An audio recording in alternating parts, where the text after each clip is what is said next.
Here's a video about how to add yourself to the Summit map for the Co-Creating a World That Works for All Summit, or to update information that's already been uploaded for you. We're looking here at the map itself, which is generated using software called Kumu, K-U-M-U. But that is not the place where the data is being collected. So you may notice there's a sign in here. You don't have to sign into Kumu or do anything to add data through this interface here. This is how you can view the data that's already been added.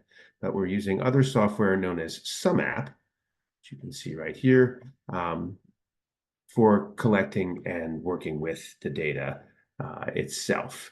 And so once you've been added to the map, you have a personal mapping dashboard, and this is an example of it. That has these 4 different tabs for adding data. We'll talk about this in a minute, but first I want to talk to you about how to get access to your personal mapping dashboard. So if you have not yet been added to the map, if you didn't opt into being on the map when you registered for the summit, about 2/3 of the registrants have done that, but a third of you have not. We will be sending out this opt-in form that lets you add yourself to the map. There's a little back and forth email exchange that you'll do, and then you'll get your link to your personal mapping dashboard. If you're already on the map, there's a different link to retrieve the link that is the link for your mapping dashboard. And the link to getting to this retrieval is something we'll also be sending out, and you can also find it in the sidebar of the map. If you scroll down here, retrieve your mapping link, and click here. If you can't access that opt-in link, you can also click here to email the Summit registrar and request that that be sent to you. So once you do that, and you've gone through that little bit of a process, you'll have your own personal mapping dashboard link. It'll say that it's for you right there, and you can get in and do things to the profile that already exists, or create your profile from scratch if you've just added yourself. On the thumbnail page, you can upload a picture of yourself and put a small kind of tweet-length headline that will go underneath your picture on the map.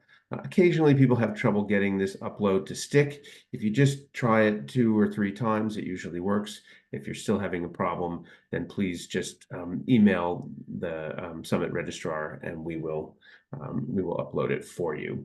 So once you do that, you can click proceed, or just come up here to the profile tab. And this is where your map profile information gets entered.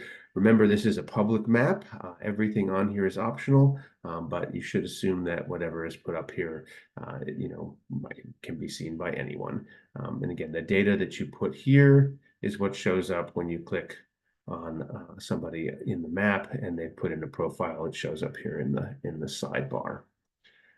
Finally, we have this other tab here for phase 2 invitations. So the summit is happening in 2 phases. The first phase is gathering large groups of people simultaneously together on Zoom over a 48-hour period.